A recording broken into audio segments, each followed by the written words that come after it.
Om Shanti. Om Shanti. Good morning. आज प्यारे बाबा के 31 जनवरी 2023 के साकार महावाक्य हैं। सार में बाबा ने कहा, मीठे बच्चे, तुम हो मोस्ट लक्की बच्चे, क्योंकि तुम्हारे सन्मुख स्वयं बाप है, वह तुम्हें सुना रहे हैं। प्रश्न है, भक्ति मार्ग का कौन सा संस्कार अभी तुम बच्चों में नहीं हो सकता, क्यों? उत्तर है, भक्ति मार्ग में जिस भी देवी या देवता के पास जाएंगे उससे कुछ न कुछ मांगते ही रहेंगे। किसी से धन मांगेंगे, किसी से पुत्र मांगेंगे। यह मांगने के संस्कार अभी तुम बच्चों में नहीं हो सकते, क्योंकि बाप ने संगम पर तुम्हें कामधेनु बनाया है। तुम बाप सम्मान सबकी मनोकामनाएं पूर्ण करने वाले हो। तुम स्वयं के प्रति कोई आशा नहीं रख सकते। तुम जानते हो, फल देने वाला एक ही दाता बाप है, जिसे याद करने से सब प्राप्तियां हो जाती है। इसलिए मांगने के संस्कार समाप्त हो जाते हैं। गीत है, ओम नमो शिवाय। ओम शांति। भगवानुवाच। अब अच्छी रीति समझकर फिर समझाने के लिए एक गीता शास्त्र ही है। शास्त्र तो बनाया है मनुष्यों ने, परंतु राजयोग मनुष्य नहीं सिखाते। बाप कहते हैं, मैंने ही 5000 वर्ष पहले भी तुम भारतवासी सिखिलदे बच्चों को राजयोग सिखाया था। सिखिलदे का अर्थ तो समझाया है कि तुम ही पूरे 84 जन्म लेकर फिर आकर मिले हो। 5000 वर्ष पहले भी तुम मिले थे और तुम आकर ब्रह्मा मुख वंशावली अर्थात ब्राह्मण ब्राह्मणी बने थे। बाप डायरेक्ट बोलते हैं, वह गीता पाठी आदि यह बातें नहीं करेंगे। बाप डायरेक्ट समझा कर गए थे, फिर भक्ति मार्ग से शास्त्र बनाते हैं। अब ड्रामा पूरा होता है। फिर बाप आया है, कहते हैं बच्चों को। कौन से बच्चे? कहते हैं खास तुम और आम सारी दुनिया। तुम अभी सन्मुख हो, तुमको बैठ बाबा ने अपना परिचय दिया है और हमने बाबा से संबंध जोड़कर परमात्मा पिता है इसका अनुभव किया है। इसलिए हम खास हैं और बाकी मनुष्य बाबा के लिए जनरल है। यह राजयोग तुमको और कोई सिखला ना सके। बाप ने ही पहले योग सिखलाया था, अब सिखला रहे हैं, जिससे तुम फिर राजाओं का राजा बनेंगे और कोई स्वर्ग का मालिक बना ना सके। मैं तुम्हारा बाप आया हूँ फिर से तुमको राजयोग सिखलाने। अच्छा, अब बाबा तुमको झाड़ पर समझाते हैं। यह समझानी भी बहुत जरूरी है। इनको कल्प वृक्ष कहा जाता है। बाप कहते हैं, यह मनुष्य सृष्टि रूपी झाड़ कल्प वृक्ष है। वह गीता सुनाने वाले कहेंगे, भगवान ने यह कहा था, और तुम कहेंगे भगवान कह रहा है। यह है मनुष्य सृष्टि का झाड़। इसमें कोई फल फ्रूट आम आदि नहीं है। उस फल फ्रूट का झाड़ जो होता है, उनका बीज नीचे और झाड़ ऊपर में होता है। इनका बीज ऊपर और झाड़ नीचे है। कहते भी हैं, ईश्वर ने हमको पैदा किया है, अर्थात बाप ने बच्चे दिए हैं, बाप ने धन दिया है। बाबा आप हमारे सब दुख दूर करो, बाबा बाबा कहते रहते हैं। लक्ष्मी नारायण के आगे जाते हैं, उनसे भी मांगते हैं, महालक्ष्मी हमको धन दो। ये सब मांगने के संस्कार है। जगत अम्बा से कोई पुत्र मांगेंगे तो कोई कहेंगे हमारी बीमारी दूर करो। लक्ष्मी के आगे ऐसी आशाएं नहीं रखेंगे, उनसे सिर्फ धन मांगते हैं। यह तो तुम जानते हो, जगत अम्बा सो लक्ष्मी, सो फिर 84 जन्मों का चक्र लगाकर फिर जगत अम्बा बनती है। झाड़ में देखो, जगत अम्बा बैठी है, यही फिर महारानी बनेगी जरूर। तुम बच्चे भी राजधानी में आएंगे। तुम कल्प वृक्ष के नीचे बैठे हो, संगम पर फाउंडेशन लगा रहे हो। कामधेनु के तुम बच्चे ही सबकी मनोकामना पूर्ण करने वाले हो। तुम भारत माता शक्ति सेना हो, इसमें पांडव भी है। बच्चों को समझाया गया है कि याद एक बाप को ही करना है, देने वाला एक बाप है। भल तुम किसकी भी भक्ति करो, किसको भी याद करो, परंतु फल देने वाला फिर भी एक ही दाता है, वही सब कुछ देता है। भक्ति मार्ग में तुम श्री नारायण की, श्री कृष्ण की पूजा करते हो, कृष्ण को झुलाते भी हो, प्यार करते हो। उनसे तुम क्या मांगेंगे? तुम चाहते हो हम उनकी राजधानी में जाएं, अथवा हमको श्री कृष्ण जैसा बच्चा मिले। गाते हैं, भजो राधे गोविंद चलो वृंदावन। जहाँ राज्य भाग्य करते थे वैकुंठ में, उस समय कोई भी अप्राप्ति नहीं होती। श्री कृष्ण के राज्य को याद तो बहुत करते हैं। भारत में जब श्री कृष्ण का राज्य था तो और कोई राज्य नहीं था। अब बाप आए हैं, कहते हैं चलो कृष्णपुरी में, चलकर श्री कृष्ण की पत्नी बनो या राधे का पति बनो, बात एक ही है। वहां विष नहीं मिलेगा, वह है ही संपूर्ण निर्विकारी दुनिया। अभी तुम स्टूडेंट हो, पढ़ रहे हो नर से नारायण, बेगर से प्रिंस बनने के लिए। यहाँ भल कोई करोड़पति है, 50 करोड़ है, लेकिन तुम्हारी भेंट में वह गरीब है, क्योंकि यह सब उनका धन मिट्टी में मिल जाना है। कुछ भी साथ नहीं चलेगा, हाथ खाली जाएंगे। तुम तो हाथ भरतू करके जाते हो 21 जन्मों के लिए। अभी तुम राजयोग सीख रहे हो, फिर सतयुग में आकर राज्य करेंगे। तुम पुनर्जन्म लेते वर्णों में आते रहते हो। सतयुग में है 16 कला, त्रेता में है 14 कला, फिर भक्ति मार्ग शुरू होता है। फिर इब्राहिम बुद्ध आते हैं। क्राइस्ट के 3000 वर्ष पहले देवी देवताओं का राज्य था। अब सारा झाड़ जड़ जड़ी भूत अवस्था को पाया हुआ है। अभी तुम कल्प वृक्ष के नीचे संगम पर बैठे हो। इसको कहा जाता है कल्प का संगम अथवा कलयुग और सतयुग का संगम। सतयुग के बाद त्रेता, फिर त्रेता के बाद द्वापर और कलयुग का संगम। कलयुग के बाद फिर सतयुग जरूर आएगा, बीच में संगम जरूर चाहिए। कल्प के संगम युगे बाप आते हैं, उन्होंने कल्प अक्षर बदल सिर्फ युगे युगे लिख दिया है। बाप कहते हैं मैं निराकार परम पिता परमात्मा ज्ञान का सागर हूँ। भारत में ही शिव जयंती गाई जाती है। श्री कृष्ण तो ज्ञान दे ना सके, तुम कहते हो हम स्वर्ग में श्री कृष्ण के साथ मिलेंगे, वहां रहेंगे उनके साथ। हर लेन देन व्यवहार संबंध संपर्क श्री कृष्ण के साथ होगा। बाप कहते हैं भक्ति में श्री कृष्ण का साक्षात्कार मैं तुमको कराता हूँ। कृष्ण जयंती पर बहुत प्रेम से उनको झूला झुलाते हैं, पूजा करते हैं। उनको जैसे सच सच श्री कृष्ण दिखाई पड़ता है। साक्षात्कार होगा, कृष्ण का चित्र होगा तो उनको भी उठाकर भाकी पहनेंगे। भक्ति मार्ग में ये मदद मैं ही करता हूँ, दाता मैं हूँ। लक्ष्मी की पूजा करते हैं। अब वह तो है ही पत्थर की मूर्ति, वह क्या देगी? देना फिर भी मुझे ही पड़ता है।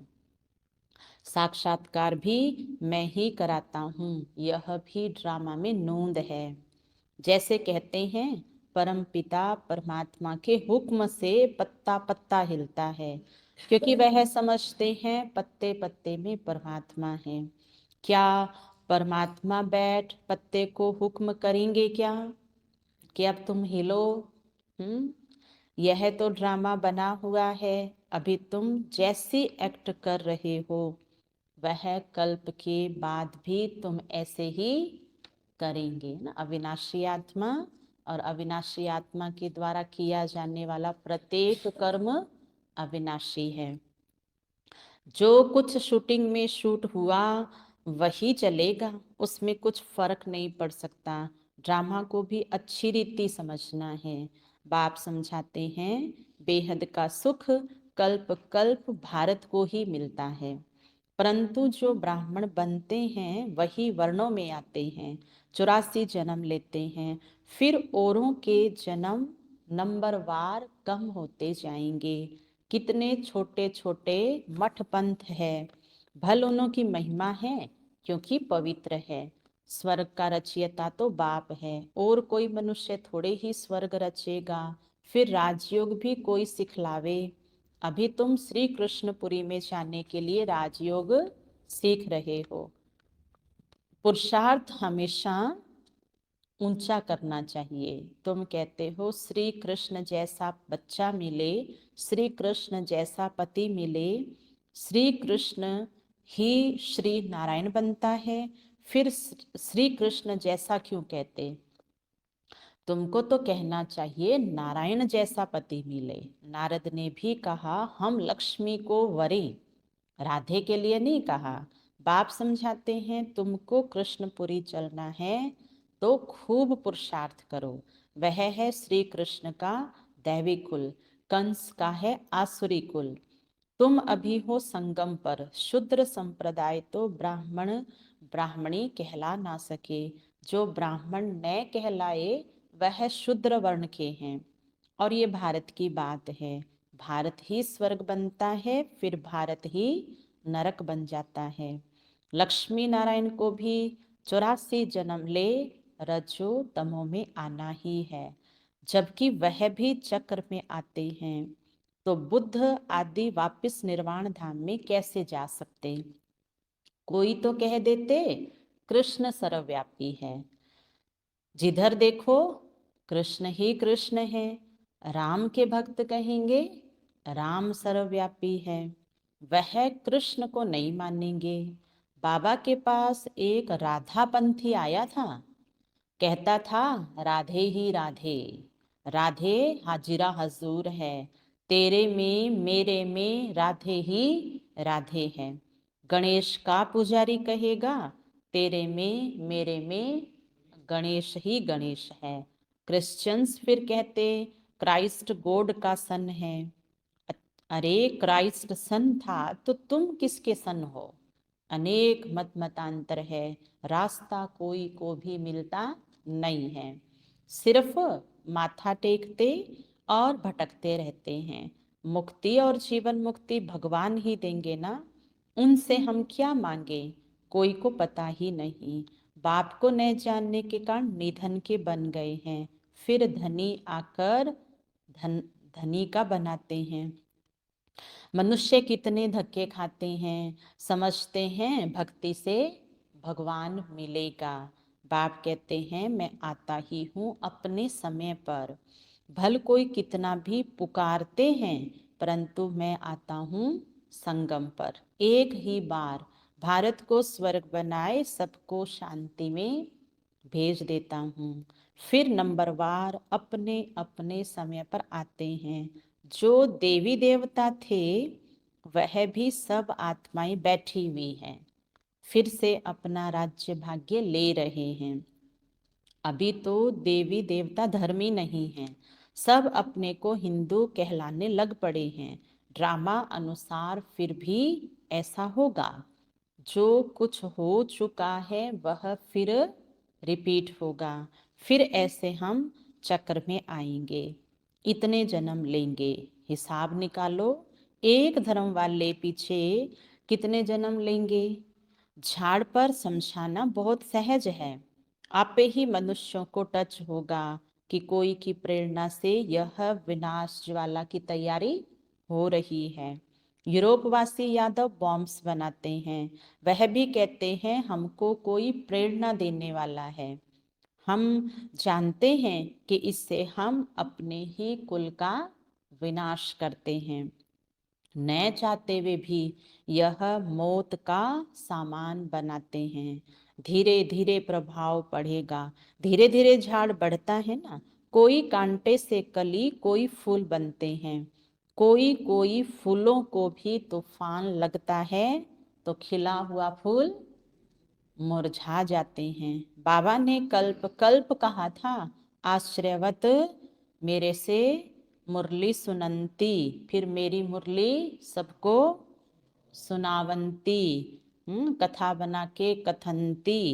और फिर अब फिर बाबा खुद कह रहे हैं हमारे पास आवंती, ब्रह्मा कुमार ब्रह्मा कुमारी बनंती, फिर कथनती, फिर भी अहो मम माया अच्छे अच्छे बच्चों को खावंती।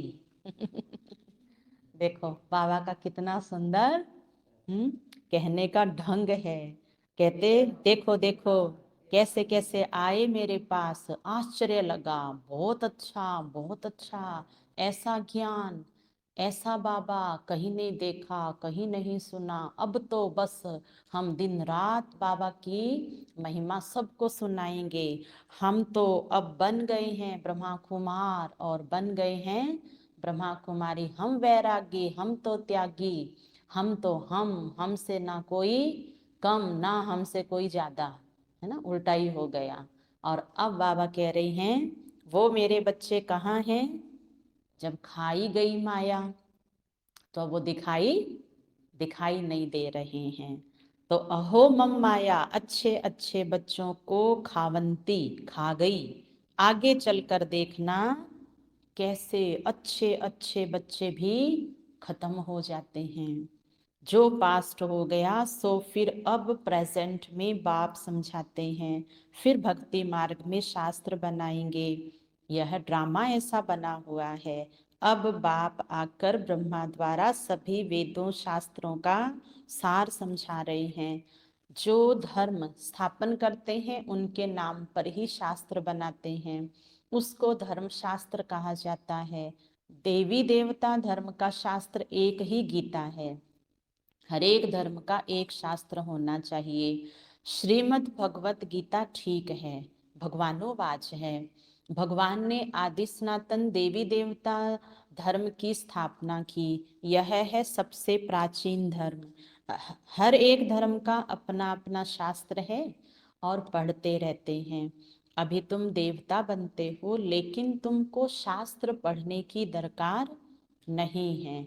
वहां शास्त्र होता ही नहीं। यह सब खत्म हो जाएंगे। फिर गीता कहाँ से आई। द्वापर में बैठ मनुष्यों ने बनाई। जो गीता अभी है फिर भी वही गीता खोज कर निकालेंगे। जैसे कल्प पहले बनाई है वैसे फिर यह शास्त्र बनेंगे। भक्ति मार्ग की सामग्री बनती ही जाएगी। लेकिन संगम युग की सामग्री का नाम है प्यारे बाबा की मीठी मुरली। इस मुरली की पढ़ाई रोज करनी है, रोज रोज पढ़ना है। बाप समझाते हैं सिखिलदे बच्चे मुझ बाप की श्रीमत पर चल श्रेष्ठ बनो। तुम अभी संगम युग पर राजयोग सीख रहे हो, जबकि कलयुग को सतयुग बनाना है। उन्होंने कल्प की आयु लंबी बताए, सभी को घोर अंधियारे में डाल दिया है। मनुष्य तो मुंह छेप हुए हैं। ड्रामानुसार तुम बच्चों को ही बेहद के बाप से वर्षा लेना है। बाबा ने बहुत युक्तियां बताई है। सिर्फ बाबा को याद करो, चार्ट रखो, भोजन बनाने समय भी याद करो। भोजन बनाने समय पति बच्चा याद पड़ता है तो शिव बाबा क्यों नहीं पढ़ सकता। यह तुम्हारा काम है। बाबा बुद्धि की सीढ़ी देते हैं, फिर चढ़ो न चढ़ो यह है तुम्हारा काम। जितना याद करेंगे उतनी सीढ़ी चढ़ते जाएंगे, नहीं तो इतना सुख नहीं मिलेगा। अच्छा, मीठे मीठे सिखी लदे अर्थात 5000 वर्ष के बाद फिर आए मिले हुए बच्चों को नंबरवार पुरुषार्थ अनुसार माता पिता बाप दादा का याद प्यार और गुड मॉर्निंग, मीठे मीठे रूहानी बाप का रूहानी बच्चों को नमस्ते। हम रूहानी बच्चों की रूहानी बाप दादा को याद प्यार गुड मॉर्निंग नमस्ते नमस्ते नमस्ते। मेरे बाबा मीठे बाबा प्यारे बाबा, आपका शुक्रिया, बहुत बहुत शुक्रिया। धारणा के लिए सार। कृष्णपुरी में चलने के लिए पुरुषार्थ बहुत अच्छा करना है। शूद्रपन के संस्कारों को परिवर्तन कर पक्का ब्राह्मण बनना है। बुद्धि बल से याद की सीढ़ी पर चढ़ना है। सीढ़ी चढ़ने से ही अपार सुख का अनुभव होगा। वरदान। अटेंशन और चेकिंग की विधि द्वारा व्यर्थ के खाते को समाप्त करने वाले मास्टर सर्वशक्तिवान भव। अटेंशन और चेकिंग की विधि द्वारा व्यर्थ के खाते को समाप्त करने वाले मास्टर सर्वशक्तिवान भव। ब्राह्मण जीवन में व्यर्थ संकल्प, व्यर्थ बोल, व्यर्थ कर्म, बहुत समय व्यर्थ गवा देते हैं। जितनी कमाई करना चाहो उतनी नहीं कर सकते। व्यर्थ का खाता समर्थ बनने नहीं देता। इसलिए सदा इस स्मृति में रहो कि मैं मास्टर सर्वशक्तिवान हूँ। शक्ति है तो जो चाहो वो कर सकते हैं। सिर्फ बार बार अटेंशन दो। जैसे क्लास के समय व अमृत वेले की याद के समय अटेंशन देते हो, ऐसे बीच बीच में भी अटेंशन और चेकिंग की विधि अपना लो तो व्यर्थ का खाता समाप्त हो जाएगा। स्लोगन है, राज ऋषि बनना है तो ब्राह्मण आत्माओं की दुआओं से अपनी स्थिति को निर्विघ्न बनाओ। राज ऋषि बनना है तो ब्राह्मण आत्माओं की दुआओं से अपनी स्थिति को निर्विघ्न बनाओ। अच्छा, ओम शांति।